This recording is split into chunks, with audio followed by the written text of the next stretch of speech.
Firefighters still on scene here working to put out the hot spots. This is the pile of metal from the roof that collapsed. And there are still many questions surrounding the triple murder here on Bent Mountain. Police found the bodies at the home just about 100 yards behind me. We're going to check in with WDBJ7's Justin Ward. He joins us live in Wytheville this morning. Justin, you're probably going to get some snow within the next hour or so. Are you seeing anything yet? Well, Robin, they're expected to be out here for the next few days, taking a look at all the damage from homes that are no longer here to ones that still are but are badly damaged. What I want to do is draw your attention to this home right here, because the people who live in this home say that there was a man hiding underneath their back porch. Roanoke police actually just cleared the scene about 10 minutes ago, but their investigation had been centered on this building. That crime scene tape is down at this hour. Some good news is that fire has not expanded. It is still sitting at 325 acres. Even better news is that the fire is now 60% contained. That's up from 25% earlier today. Governor Ralph Northam is calling on both Democrats and Republicans to come up with solutions after this latest school shooting. What I want to do is show you the strength of the storm. One of the good ways of showing that is this massive tree that has fallen down, with everyone coming there with a story of their own about why they were there, why they were paying their respects. A person who works at this business right here, he says he was surprised with all the police that were out here earlier this morning. Throughout the afternoon, Randy Johnson was looking for the items that were thrown from his house, one that's now unrecognizable. Yeah, this was the master bedroom. Where he lived for 23 years, leveled. The family pictures gone with it. The house doesn't mean a lot to me. It's just it's the photos. It was his mission today to get them back, and others helped him sift and search. I don't know these people. They're just helping us, and I tell them what I'm looking for, and they're more than willing to come out here and help. Every once in a while, a find. That's me with my youngest daughter. She was born 1 pound, 13 ounces. Good find. Through the afternoon, he found a handful of treasure: sonograms, births, childhood photos. This is what counts, man. Yeah. Home movies and photos. They're small victories in the middle of unimaginable loss. And when he finds those photos, he holds on to them. They've already gotten away from me once, and I'm not going to let them happen again. His search for memories takes priority. As for what's next, who knows? We don't know what to do next. We just we call the insurance, you call the post office, and you pick up. You can put a dollar value on a home, but you can't put a price on what he's finding today. Yeah, Robin and Jean, we are out here at the intersection of 16th Street and Tazewell Avenue. Want to give you the information we learned within the last hour. We understand the U.S. Marshal's Office was the lead agency on this. Roanoke Police were assisting. When we got here on the scene around 3 o'clock, Roanoke Police had set up a rather large perimeter, about 4 blocks by 4 blocks in the area between 13th and 17th Street in Southeast around Tazewell Avenue. Let's take a look at the video from earlier today, and you'll get a sense of how busy this was. This home, the police were centered in on this home, and people who live there say a man was hiding underneath the porch in the backyard. They did not see much, but they did hear police talking to that man. Here's what someone who was inside the house at the time had to say. Police had him cornered under there, and they got him out. I came back through and made sure my nieces got upstairs, and my sister got them upstairs safe, and my cousin's baby.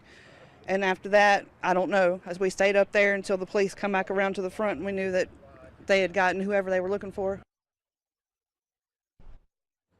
Yeah, you saw a U.S. Marshal earlier carrying out shoes and pants from the house, as well as Marshal questioning someone who was inside the police car at the time. Neighbors say that man was wearing a white tank top. We are not sure who he is or what charges he was wanted on. We are still working to get that information. We'll keep on top of this story and let you know when we have any new details. Everyone coming there with a story of their own about why they were there, why they were paying their respects. Understandably, there was a lot of grief in the crowd there. And this is the first weekday since that attack took place. So in the middle of the sadness, there is this small sense of routine returning.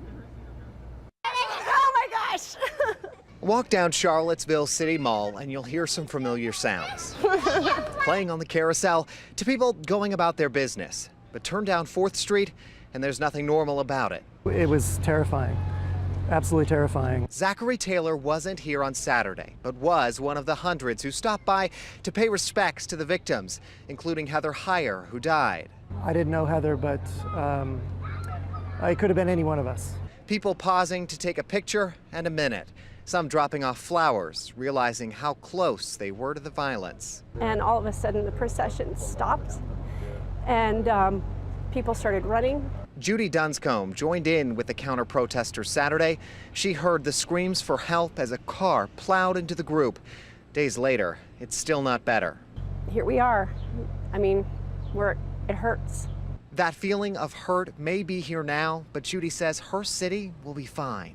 I hate it that this sacred space was created by this stupid, avoidable, preventable tragedy, but I'm grateful that it's here. I could not imagine a stronger community who would be the centerpiece of this fight. So I'm very proud to live here and proud to be a part of this.